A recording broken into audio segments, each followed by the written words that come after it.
तक नहीं है जब तक ज्ञान नहीं होता, और ज्ञान तब तक नहीं होता जब तक गुरु की कृपा नहीं होती।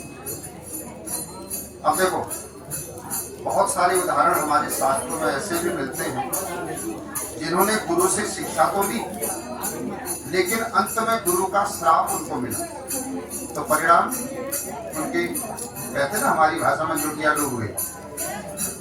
एक उदाहरण है कर्ण। कर्ण की कथा सब लोग जानते होंगे। कर्ण ने अपनी जाति छुपा करके शिक्षा ग्रहण करी, तो गुरु ने शिक्षा दीक्षा तो दी, श्रेष्ठ भी बनाया, लेकिन जब गुरु को पता लगा कि ये तो कुछ और ही मामला है, तो गुरु ने श्राप दे दिया, तेरी ये विद्या तेरे काम नहीं आई। तो परिणाम मृत्यु को कारण बने। नहीं तो कर्ण के सामने कोई योद्धा नहीं था जो खड़ा हुआ। तो ऐसे बहुत सारे उदाहरण हमारे शास्त्रों में हैं।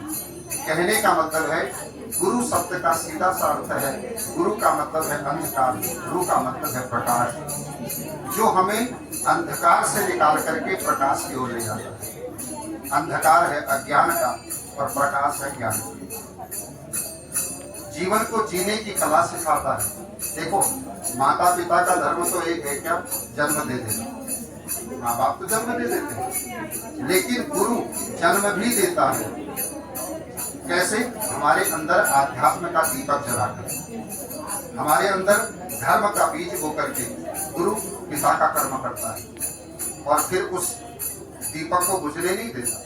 क्योंकि कई लोग होते हैं ना, जो उसमें आकर के दीक्षा तो बहुत सारे लोग ले लेते हैं, गुरु भी बना लेते हैं, लेकिन धीरे धीरे गुरु जी के पास आना जाना बंद हुआ तो धीरे धीरे दीपक बुझ गए। और एक दिन ऐसा आता है, उनको पता भी नहीं लगता है कोई गुरु की धार मारा करती है, तो वो दीपक बुझ जाता है।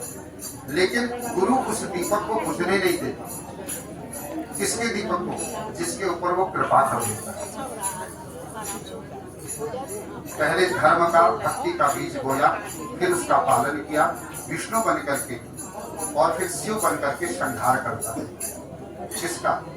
अपने शिष्य के अंदर के अवगुणों का, जो हमारे अंदर दुर्विचार है, दुर्भावनाएं हैं, जो हमारे अंदर गंदगी है, जिसे बोलते हैं ना काम क्रोध आदि विकार, इन सबका संहार करता है गुरु। अच्छा देखो, गुरु हमारे जीवन से सारे दुर्गुणों का नाश करता है, लेकिन पता भी नहीं लगता। कई बार लोग सोचते हैं गुरु बना के क्या होता है, गुरु के पास जाके क्या होता है।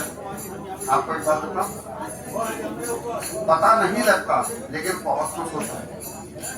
कैसे? जैसे ओले पड़ते ना, आप लोगों ओले देखे होंगे, ओले।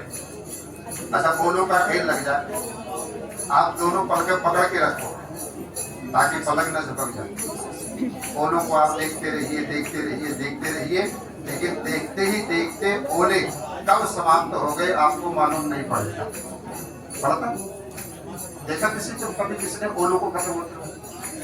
ओले खत्म हो गए, इतना बड़ा ढेर था, दिखाई भी नहीं। ऐसे ही गुरु जब कृपा करते हैं तो हमारे अंदर के सारे अज्ञान रूपी अंधेरे को नष्ट कर देते हैं। ये जो काम क्रोध आदि विकार है, तृष्णा आदि है, ये सब नष्ट भी हो जाते हैं और मालूम भी नहीं पड़ता।